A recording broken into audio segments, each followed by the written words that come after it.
வெயில் காலங்களில் பறவைகள் உணவு மற்றும் தண்ணி இல்லாமல் உயிரிழக்கதை நீங்களே பார்த்துருப்பீங்க. இப்போ பயன்படாத இந்த பெயிண்ட் டப்பாவை பயன்படுத்தி அந்த பறவைகளை உயிரிழக்காமல் எப்படி தடுக்கிறதுன்னு சொல்லி இந்த வீடியோவில் நம்ம டீட்டெயிலாக பார்த்துடலாம். அதுக்கு ஃபர்ஸ்ட் இந்த பயன்படாத பெயிண்ட் வாளியை எடுத்து தலைகீழ வச்சிருங்க. அடுத்ததான் இந்த மாதிரி ஒரு ஈக்குச்சி எடுத்து இந்த வாளியோட அடிப்பகுதியில் எவ்வளோ சுற்றளவு இருக்கோ அந்த அளவு கனெக்ட் பண்ணி இந்த ஈக்குச்சியை ஒடிச்சிருங்க.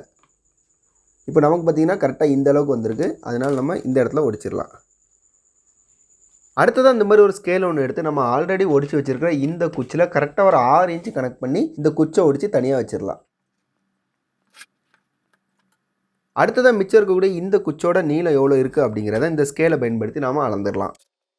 இப்போ இந்த ஈக்குச்சி பார்த்தீங்கன்னா மொத்தமாக 60 சென்டிமீட்டர் இருக்குது. இப்போ நமக்கு இந்த ஈக்குச்சியோட 3ல் 1 பங்கு தேவை. அதனால 60 நம்ம 3ஆல் டிவைட் பண்ணால் நமக்கு 20 சென்டிமீட்டர் இருக்கும். அதனால 20 சென்டிமீட்டர் மட்டும் அளந்து இந்த ஈக்குச்சியோட ஒரு பகுதியை தனியாக ஒடிச்சு எடுத்துடலாம்.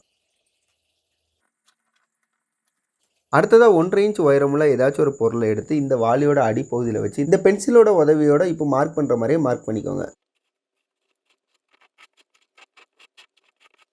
அடுத்ததாக நம்ம லைன் போட்டு வச்சிருக்கிற பகுதியில் ஆல்ரெடி நம்ம ஒடிச்சு வச்சிருக்கிற இந்த 20 சென்டிமீட்டர் குச்சை எடுத்து இப்போ நாங்கள் மார்க் பண்ணியிருக்க மாதிரியே 2 முனையிலையும் மார்க் பண்ணிடுங்க. அடுத்தது இந்த மாதிரி 2 இன்ச்சுக்குரிய ஒரு குச்சை ஒன்று எடுத்து அந்த குச்சை வச்சு நம்ம ஏற்கனவே மார்க் பண்ண இந்த பகுதியிலேருந்து இந்த பகுதிக்கு இந்த மாதிரி மார்க் பண்ணிக்கோங்க. அடுத்ததாக மறுபடியும் 20 சென்டிமீட்டர் அளவுக்கு மார்க் பண்ணிக்கோங்க.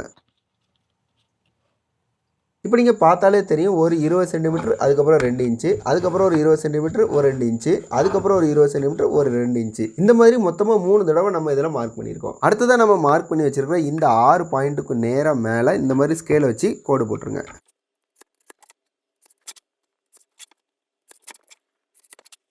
இப்போ நம்ம பார்த்தீங்கன்னா மார்க் பண்ண எல்லா பாயிண்ட்லையும் சூப்பராக கோடுகளை போட்டோம். இந்த 20 சென்டிமீட்டர் மார்க் பண்ணி வச்சிருக்கிற இந்த பகுதியோட அடிப்பகுதியை மட்டும் விட்டுட்டு மிச்சம் 3 பகுதியும் இப்போ நாங்கள் கட் பண்ணுற மாதிரியே கட் பண்ணிடுங்க. இப்போ நம்ம இதை ஈஸியாக கட் பண்ணுறதுக்காக இந்த கத்தியை சூடு பண்ணி கட் பண்ணுறோம்.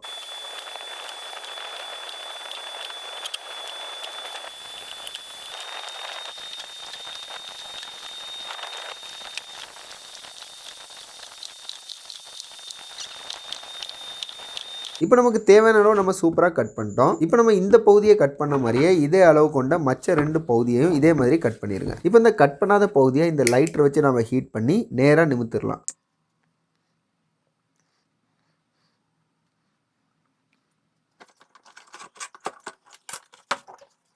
இப்போ நமக்கு தேவையான அளவுக்கு சூப்பராக 3 பக்கமும் நம்ம வளைச்சி எடுத்தாச்சு.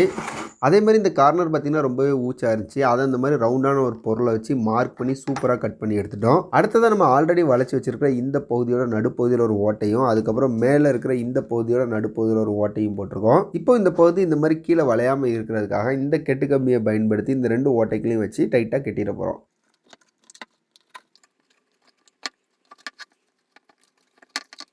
இப்போ நம்ம இந்த மாதிரி கெட்டிருக்கிறதுனால இந்த பகுதியில் ஒரு வெயிட் இருந்தாலும் நம்ம கம்பி போட்டு கெட்டிருக்கிறதுனால இந்த பகுதி கீழே போகாது. அடுத்ததான் இந்த மாதிரி ஒரு அட்டையில் இந்த செட்டப்பை இந்த மாதிரி தலைகளை வச்சு மார்க் பண்ணி கட் பண்ணிடுங்க.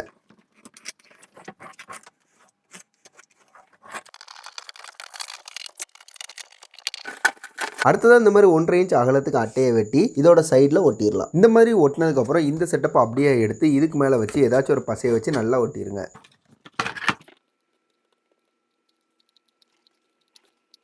இப்போ நமக்கு சூப்பராக பறவைகளின் உயிரை காக்கக்கூடியது ரெடி ஆகிட்டு, இதில் மேலே பறவைகள் சாப்பிடுவதற்கான உணவு வச்சுக்கலாம். அதே மாதிரி கீழே இந்த பகுதியில் நாம் கொஞ்சம் தண்ணி நிரப்பிட்டாலே போதும். பறவைகளுக்கு தாகம் எடுத்தால் தண்ணியும் குடிச்சிக்கிடும். அதே மாதிரி ரொம்ப வெக்கையாக ஃபீல் பண்ணிச்சுன்னா இதில் குளிக்க கூட செஞ்சுக்கலாம்.